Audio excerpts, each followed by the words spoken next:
Hey everyone, today's episode is a coaching call with two of my favorite clients, Alan Lazaros and Kevin Palmieri. They always come with such great questions. I had to share this with you because we talk about something that's so important, how to create your own karma. Remember, join me every Friday at 11 a.m. for my training. You can text me at 949-298-2905 to find out how to be a part of it. This is Entrepreneurs, the Playbook. All right, let's make this happen. Let's get Alan and Kevin, and these guys are the most prepared of all of my coaching clients. So thanks for joining me, buddy. What's going on? We appreciate that. We have our questions written out, and we are ready to go when you are, my friend. I'm ready. Let's do it. All right, so I have been diving into spirituality and trying to focus on more of that becoming centered internally. And I was reading The 7 Spiritual Laws by Deepak Chopra, and he was talking about karma and how to use it. What is karma from your perspective? Yeah, so karma to me is the technology of the universe.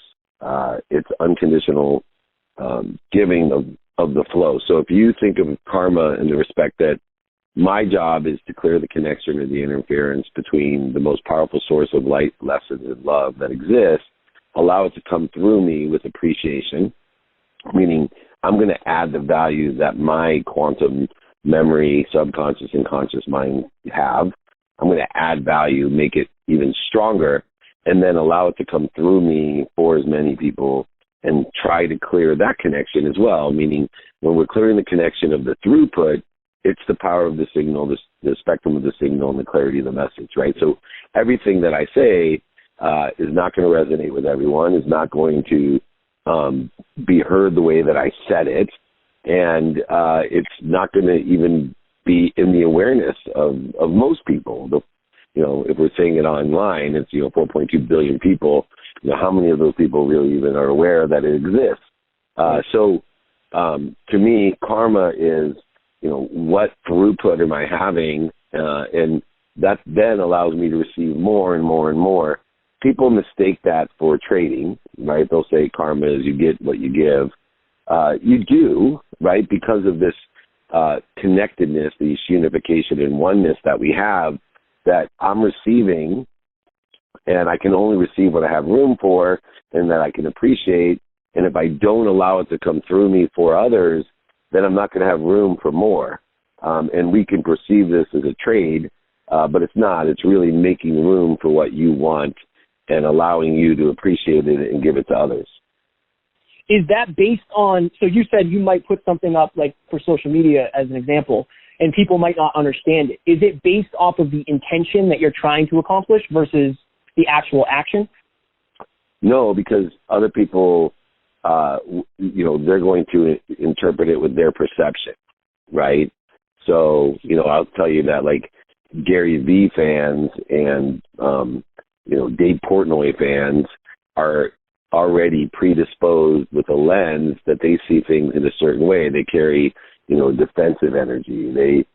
So I could put something about, and both those guys are friends of mine. I could put something out about them and people will get either defensive or scarce or whatever because that's their perception, right? We are projecting only, right? We're not we project our perception of what it is. We share in that item in a collective consciousness, but we give meaning to everything that we see. So I can't give meaning to something that I say. Only others can give meaning to it. My intention is my meaning that I've given it, but so many times things are given meaning that weren't there, good and bad. Like I've said things that, like I've mentioned before, that I didn't think were intended to be that significant that end up being really significant. Right. Okay. All right. Alan, do you want to hop on or you want me to hammer another one? I have a follow-up on that. So let's say you have an intention to, so I'm thinking of a curve here. You've got an X and Y axis. On the X axis, you have effort. On the Y, you have impact. And your intention is to maximize positive impact to empower others to be happy. My question becomes, when you're going to put a signal out, how do you develop that skill of making sure that it's having, so you want it to have a positive impact. How do you personally make sure that it does? Like, what is the consistent, persistent pursuit of that skill look like on a day-to-day basis? Yeah, it's practice and testing, right? So I can only put my attention and intention in what I create, and then through practice and testing, I can determine how others perceive it or what meaning other people give to it, either as an individual conscious or as a collective conscious. What kind of feedback are you looking at in particular? Like, obviously in person you can see it, but like virtually? So, you can have test accounts, or you can go ahead and post things on other people's accounts and see how other people perceive it or give meaning to what you say. Okay. Ooh. Right on. All right. So, Dave, something that really changed the game for Alan and myself is when you said intention plus attention equals coincidence. But It changed it for me, too. Yeah, it's huge.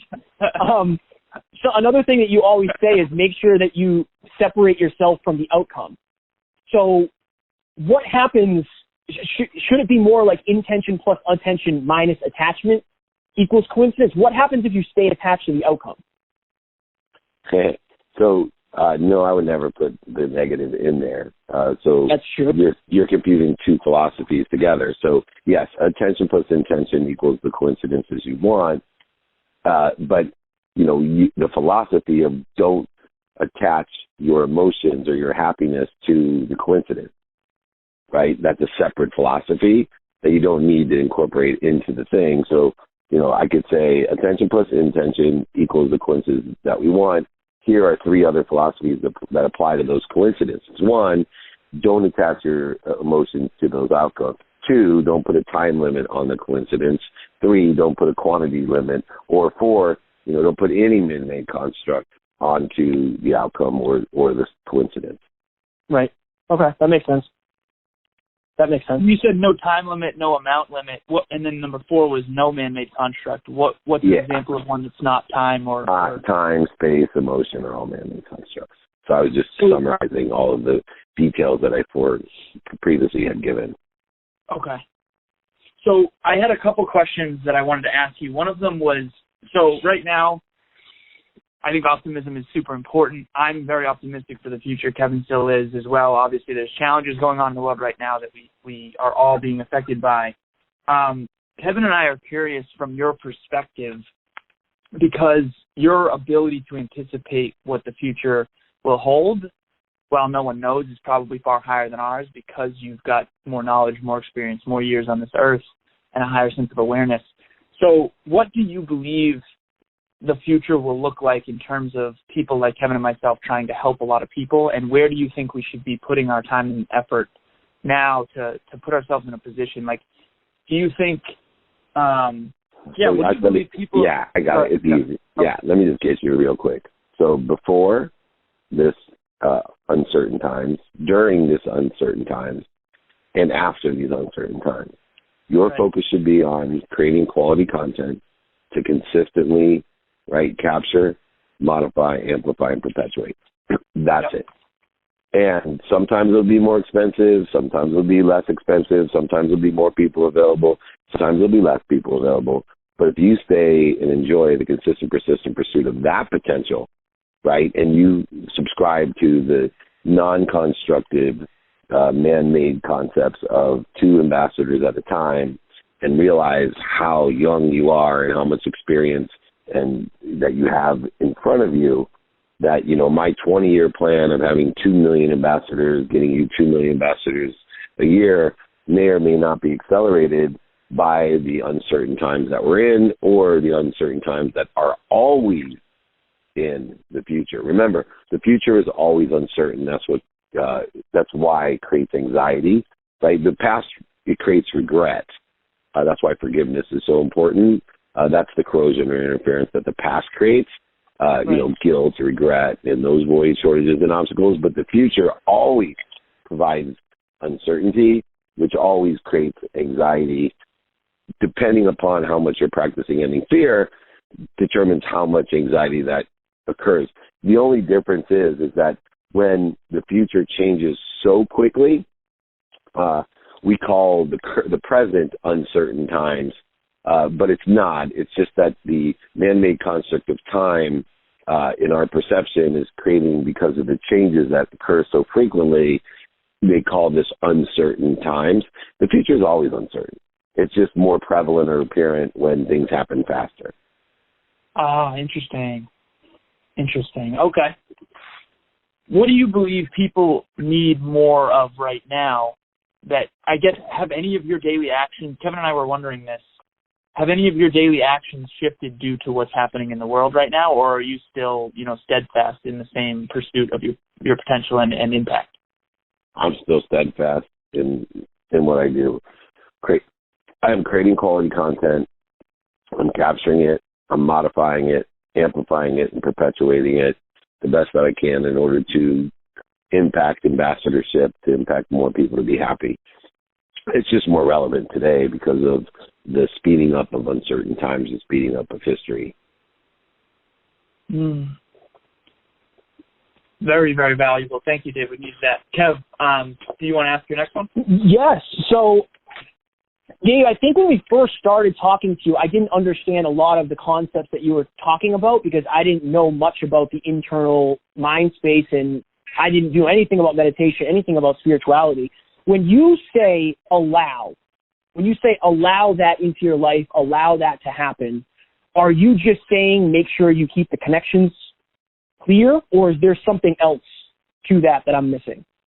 No, you nailed it. So the more I am in the state of allowance, the more I've cleaned the connection, right? I've got rid of more interference and corrosion, all the things that have caused me not to allow things to happen, but me to construct or constrict or create void shortages or obstacles or resistance to what I'm already connected to, which is love, light, lessons, and unbelievable source of energy and power. Dave, what's one habit that when's the best time to plant a tree? 20 years ago. When's the next best time? Today. So what's a habit that you started doing many, many years ago that you think has paid off in spades in terms of you maximizing your positive impact in this world? Student of my calendar. Student of your calendar. What else jumps off the page? Anything? Do it now. Practicing Do it now. Year. Taking inventory of my values. Saying thank you before I go to bed or when I wake up. Putting radical humility first. Those are just a few. Putting radical humility first. Can you explain radical humility? Radical humility is the acknowledgement that there's a greater source of power, energy, light, and lessons, that we are only here to learn lessons, and the lessons will keep on coming until we learn them. The pain that I experience is only an indication that I haven't learned the lessons yet. Physical, mental, spiritual, emotional pain, all an indication that I haven't learned the lesson. Like, allows me to not only receive in a greater manner, but to give with appreciation as well. So when you detach from outcome... No, I detach my emotions from outcome, right? My happiness, right. I detach the emotions from outcome. Okay, that's what I should have said. So let's say you set an intention and then you pay attention to it, a goal, and you don't put any limitations on it. If you were to detach your emotions from it, because I refer to it as the emotional guidance system. I believe that's intuition. When you set an intention, your subconscious mind can go to work on that, and then emotions are the signal of whether or not you need to pivot and the feedback. So, like, if you're detaching your emotions from that, I guess what am I missing from your perspective? I'm confused what you're asking. I apologize. So if you you detach your emotions, or you attach? So I think in the past when I've set an intention or a goal, I've used my emotions as a signal of whether or not I was on or off course, because I believe my subconscious mind is more powerful than my conscious mind, and I believe the way the subconscious mind communicates to the conscious mind is through emotion. And if I were to detach my emotions from the outcome, how would I be able to leverage my intuition is my question. Like, I think I'm missing something, and I just want to understand what it is, and I'm sorry about the ambiguous question. Yeah, no, it's not ambiguous at all. It's just stable data, right? So if we define things in a different manner, then it becomes more difficult to connect or unify in the idea that you're trying to communicate. So it's not a matter of detachment. It's just definitions and stable data, which is a huge concern today, right? That we're not working off the stable data. And I tell people all the time to put their attention and intention into stable data, meaning the data that's aligned with the values and inventory of those values. When time is compressed, and we seem to be in uncertain times because that time is compressed, it's more important to know your personal experiential giving and receiving values so that you can then determine what's stable data for you because it's aligned or synergistic or supplementary to those values that you determine every day because time's being compressed because change is happening quicker. To that end, you're confusing motivation with inspiration. And so, for me, that's the main thing where people are like, well, how can I detach my emotions but yet still drive towards a goal? The only emotion that is attached is you're attaching enjoyment to the pursuit, right? The consistent, persistent pursuit of your potential, which is your goal, your truth of whatever it may be, to be a father or a husband or a business person or a billionaire, whatever it may be. It's about the only emotion that you have that allows things to happen more rapidly and accurately is to enjoy the pursuit. When you're pursuing, you're happy. Serotonin is released in your brain. Other people receive it. Serotonin is released in their brain. Other people witness it. Serotonin is released in their brain. This is why I say serotonin is the greatest virus of all time. It's the only virus to be spread by witnessing. And so it's really powerful. Anyway, you only focus your emotions on the enjoyment of the pursuit, and you won't have to concern yourself with motivation. You'll start understanding the clearance that occurs, the allowance that occurs through inspiration, that you are already in spirit. You're already connected to the greatest source of power, the greatest source of light, lessons, and love that ever is created, which will just give you a greater driving force to enjoy the consistent, persistent pursuit of your potential. It'll give you a greater driving force to learn to love what you're doing, not love where you're going or haven't been. Oh, wow. My goodness. Do we have time for one more, Dave? Go ahead. Only because I love you guys. So Alan and I have asked this several times along this journey, but I want to make sure that we're always growing and evolving, to the best of our ability. From your perspective of what you know of Alan and myself, what do you think, obviously you can only, you're only aware of what vibrates at your level or lower. You're way higher than us. From your understanding, where are our bottlenecks right now? Like, what is our biggest bottleneck, do you think? Fire question. Same as me. Same as me. You are your biggest bottleneck. This is the whole point of everything. You, Kevin, you, Alan, you're the biggest bottleneck in your life. I'm the biggest bottleneck in my life. That's why you got to take an inventory of your values. You have to literally ask for help and offer help. You literally have to be a student of your calendar. Do it now and practice setting prayer. You need to understand that you're the only thing. When you think about what you want, boys, when you think about what you want, remember, it's instantly a mathematical advantage in the universe.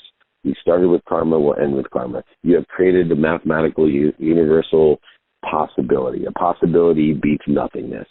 Once you have that possibility, when you start clearing the connection between that you're already connected to and you, meaning get out of your own way and take all of that interference and corrosion, that ego-based emotions of the need to be right, offended, separate, inferior, superior, anxious, frustrated, angry, guilty, resentful, whatever it may be, and you take away that corrosion, you then will have a possibility and a new mathematical advantage called a probability.